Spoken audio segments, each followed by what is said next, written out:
Sure do. Brand new WikiLeaks information here. Some developments in the latest email drop from this morning. Ed Henry has been digging through these emails. So, Ed, tell us, what have you found? Well, Martha, this is very interesting because it's an email that might draw President Obama deeper into this controversy than he has been before. Remember, the president has previously said that he was unaware that Hillary Clinton had a private server, number one, and that they emailed one another infrequently. But this email flagged by Jennifer Williams, one of our top producers, saying that in March 4th, 2015, quote, this is John Podesta to Cheryl Mills, quote, think we should hold emails to and from POTUS, as in President of the United States. That's the heart of his executive privilege. We could get them to ask for that. That appears to be Republicans. They may not care, but it seems he meant, like they will. Why is this important? Well, number one, President Obama has downplayed any emails he had back and forth with Hillary Clinton. But number two, John Podesta writing this to Cheryl Mills, the top Clinton advisor, on March 4th of 2015. What happened on March 3rd, for example?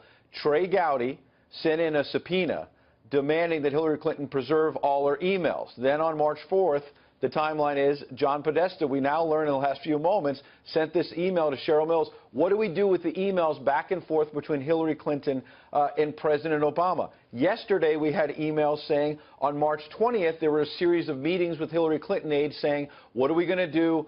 Let's tell the public that we've turned over all of the work-related emails, which Hillary Clinton has maintained she did. And then, further on the timeline, the FBI investigation, we learn that later in March, after those meetings on March 20th, later in March, thousands of emails were deleted by that IT firm in Colorado that was overseeing the server. A few months later, Hillary Clinton, of course, at that news conference says, I don't know anything about wiping a server, says she's got ignorance to that. But I want to go back to that timeline. Remember, March 3rd, Trey Gowdy says he's got a subpoena.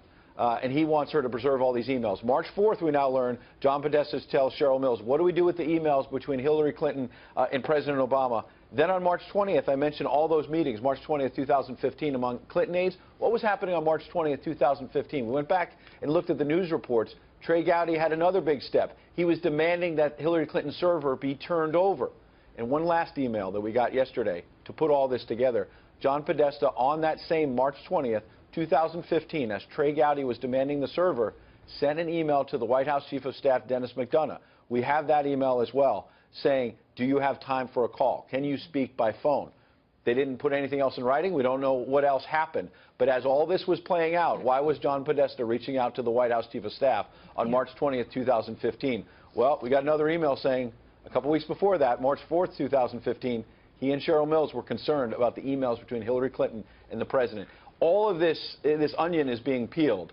Very interesting, Mark. Yeah, I mean, it's sort of incomprehensible that there wasn't any email between Hillary Clinton and the president that has turned up in any of these releases of emails that we have seen. And everybody has always had that question. Was he communicating with her? Was there any classified information that flowed between the two of them at any point? And he's publicly downplayed all of that. Absolutely. And said very infrequently. And I had no idea that she had a private server, which may be true. But now it looks like John Podesta, at least, the Clinton campaign chairman, was concerned about those emails. And I should add one quick note, which is that he did accurately say maybe they'd be covered by executive privilege because this would be between the president and the Secretary of State. And this email was from Podesta to Cheryl Mills saying, do you think we should hold the emails to and from POTUS?